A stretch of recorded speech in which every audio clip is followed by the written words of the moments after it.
Welcome back to the 17 News at Sunrise podcast, where we share your news on your schedule. Working in the spirit of the Golden Empire, this is 17 News at Sunrise. Good morning. Right now at 5, we're again under a flex alert as we await another day of hot temperatures and fire danger up and down our state. When you need to conserve if you want the lights to stay on, coming up. Meantime, these temperatures and high winds are not helping firefighters up north. The glass fire still has little to no containment, and now thick smoke is grounding the air attack. Today marks 50 years to the day that California State University Bakersfield held its first classes. We'll have a look back at its legacy in our community and how the university is hoping to propel its students into the next 50 years. This is Thursday, October 1st, 2020. Good morning. It's 5 a.m. Good to have you with us. I'm Maddie Jansen alongside Alex Fisher. Today marks 3 years since the tragic mass shooting that rocked our nation. We're taking a look this morning at some of the lives who were lost in that shooting, including Bakersfield and Kern County residents, when a single gunman shot and killed 58 people and wounded more than 850 others in the deadliest mass shooting in U.S. history. 4 of those killed in the rampage at the Route 91 Harvest Festival were Kern County residents, and these are their faces. Bailey Schweitzer was 20 years old and attended the concert with her mother. Bailey never came back home. She was the youngest victim of the shooting.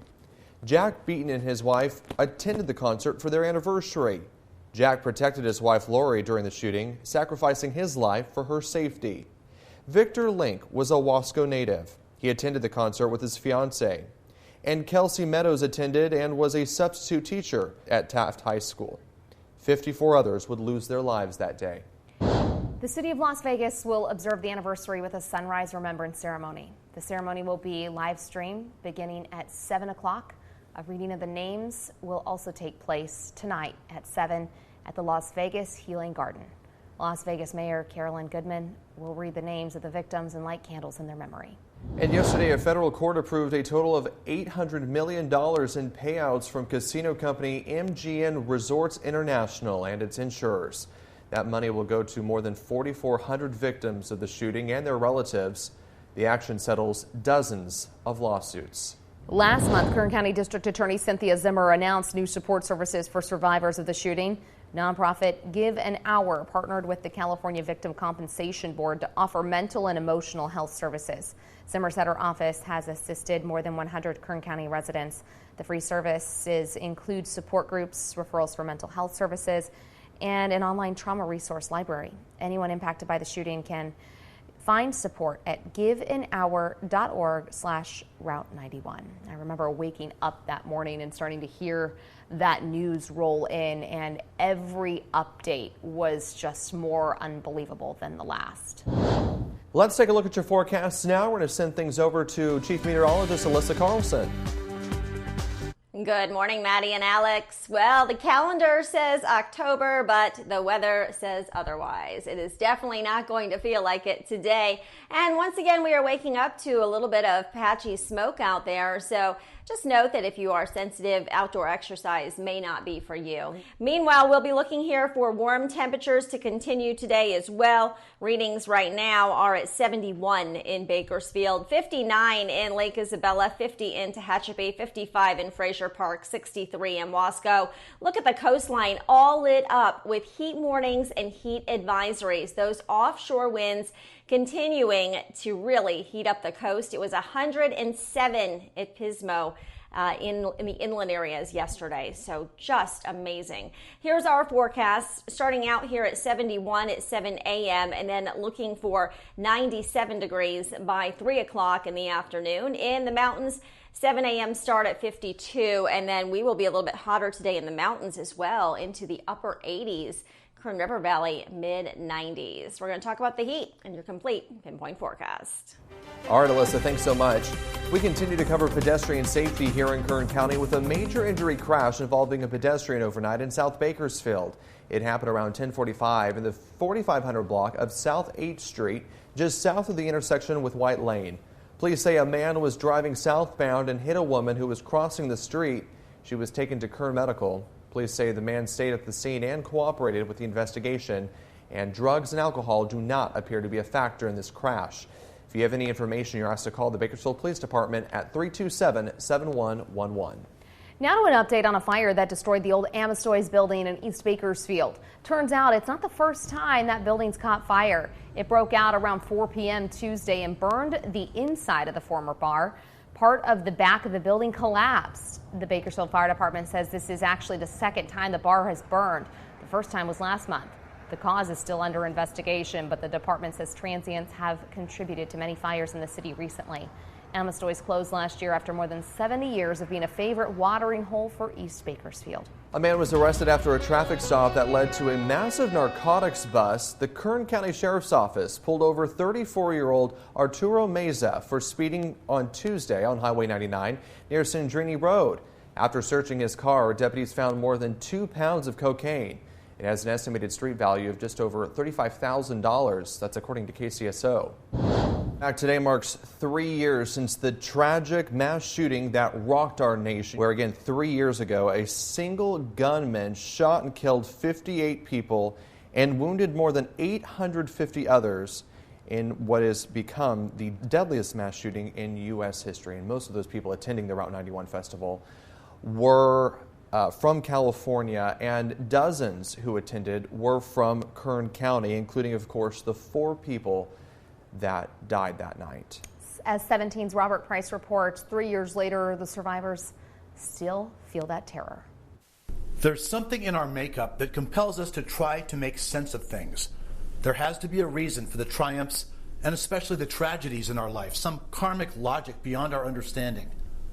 But some things just don't make sense, as hard as we might try to analyze, as earnestly as we might pray. Life is not fair, and neither is death. Bailey Schweitzer of Bakersfield didn't deserve to die on October 1st, 2017 at the age of 20, one person in a crowd of 22,000. She deserved life and happiness and the chance to navigate the ups and downs of this world like the rest of us. 54-year-old Jack Beaton of Bakersfield died a hero, in the most literal sense of the word, physically shielding his wife from gunfire. He didn't deserve what happened to him that night. Neither did 55-year-old loan processor Victor Link or Taft school teacher Kelsey Meadows, just 28. Their deaths, like all 58 of the deaths that night, 2 more died later, mock our need for justice and order and sense. The survivors ask the why questions as fervently as the families of the lost.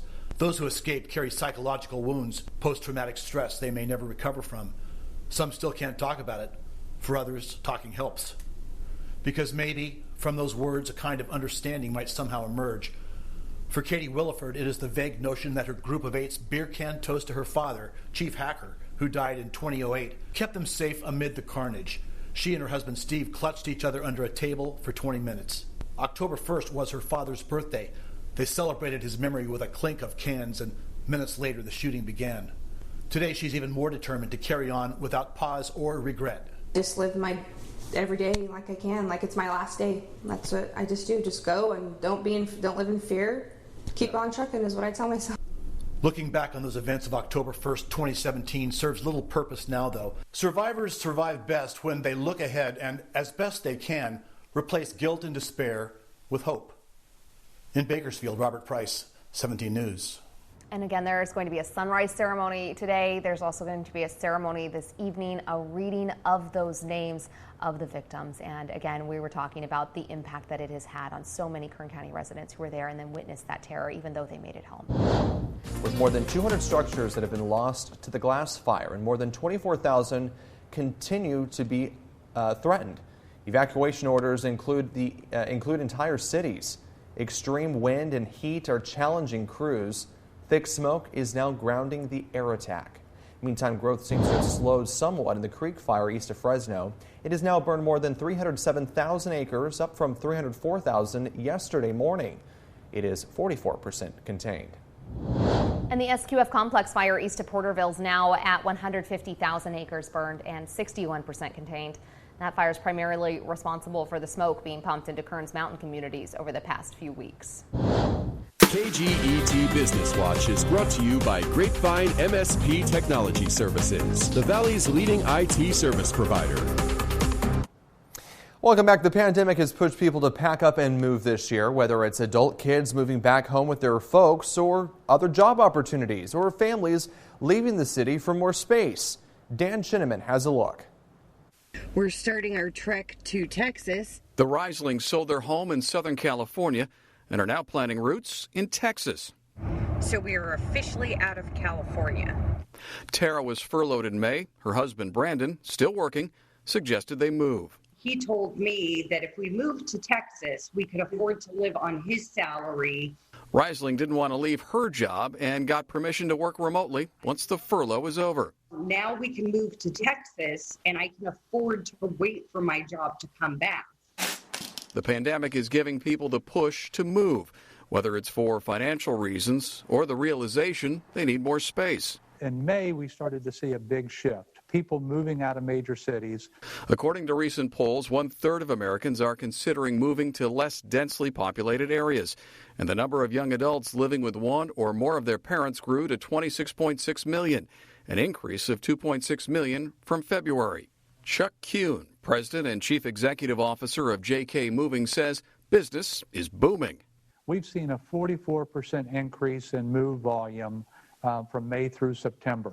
Kuhn recommends shopping around for a mover and asking prospective companies about their COVID-19 policy. When they go out to the job sites, they're wearing masks, they're wearing gloves. Our trucks are being sterilized daily. A safe way to move in the midst of a new reality. Dan Shenneman, NBC News.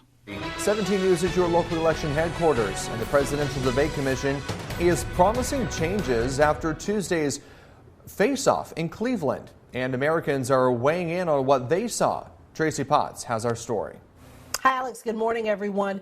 People on all sides of the political spectrum, Democrats, Republicans, undecided voters, say they were frustrated with what they saw at the debate Tuesday. So now the Presidential Debate Commission is looking at making changes to prevent that from happening again. President Trump overnight in Minnesota marking his own debate scorecard. Last night I did what the corrupt media has refused to do. I held Joe Biden accountable for his 47 years of lies, 47 years of betrayal, and 47 years of failure. But undecided Americans say otherwise. I'm happy that my children were not awake to see that and the behavior. Even some top Republicans not happy with the president's performance. Well, let me just say with the debate, it was not Lincoln Douglas. With viewership down 11 million from 4 years ago, the Presidential Debate Commission is looking to change the format to prevent Mr. Trump's constant interruptions. Maybe we should give the moderator a mute button. The commission's got to get a lot tougher when debate participants don't follow the rules. I think it was just a national embarrassment. Democratic nominee Joe Biden says he's not sure what to expect at the next debate in 2 weeks. I hope we're able to get a chance to actually answer the questions that are asked by the persons in the room. But God only knows what he'll do. The president also distancing himself from the white supremacist group he emboldened Tuesday. I don't know who the Proud Boys are. I've always denounced any form. The group now using the president's words as a rallying cry. A spokesman for President Trump says they don't really want to see the debate format change. Not now. He said it's like moving the goalposts in the middle of the game. I'm Tracy Potts, 17 News. 5:35 is your time now, and now to the COVID-19 pandemic in Kern County. 55 new cases and 1 new death were reported yesterday by Public Health. More than 32,000 have been infected in the county. More than 10,000 people are recovering from the virus at home, while 70 people remain being treated in local hospitals. That's the lowest hospitalization number we've seen in recent days. 370 lives have been lost to this virus since the beginning of the pandemic. One way to improve Kern's status is to get tested. We held another free testing event outside of our station yesterday in partnership with Public Health and the Latino COVID-19 Task Force. We are told about 450 people came through to take a test. Once again, our thanks to the Kern Community College District for the use of their parking lot at 22nd and L Streets. And there are plenty of other opportunities to go get a free COVID-19 test, including at the Bakersfield Marriott today from 8 a.m. to 6 p.m. If you can't make that event, there are multiple other options. Schedule by calling 211 or go to kerncounty.com. You can also make an account on their website, doineedacovid19test.com, to find a test site and schedule a date. If you've already signed up on that website, it's even easier to make an appointment or see results from previous tests. 5:37 now and making news around the state. Governor Gavin Newsom has vetoed a police reform bill authored by Bakersfield Assemblyman Rudy Salas. AB 1299 was designed to provide more resources for local police departments to know who they are hiring by providing more detailed background checks in hopes of avoiding risky hires. The governor says though he agrees with the intent of the bill, he feels it did not go far enough and worries it would, quote, slow momentum for broader decertification measures. In education news this morning, the Kernville Union School District announced more details about how it plans to bring kids back into the classroom. The district announced earlier this week it was bringing kindergartners and first graders back beginning Monday. Now it says second and third graders will return October 19th. Fourth and fifth will return November 2nd. The district says it will announce its plans for grades 6 through 8 later. Parents uncomfortable with in-class learning can continue to have their students distance learn as well. Today marks 50 years to the day that California State University Bakersfield held its first classes, signaling a new era in higher education and inspiring hope of a better future for thousands of Kern County students. 17's Taylor Schaub joins us live this morning with a look at the legacy of Bakersfield's first four-year university. Taylor? Well, good morning, Maddie. It's hard to believe that standing here in the center of Cal State Bakersfield that a half a century ago, this plot of land was just a dream. The year was 1970 and life was rapidly changing as we entered a new decade. The Beatles had just broken up. Apollo 13 had narrowly avoided disaster. And the gruesome violence of the Vietnam War was on nightly on our newly purchased color TVs. Everybody move out, get out there. But life in Bakersfield was about to get a whole lot better.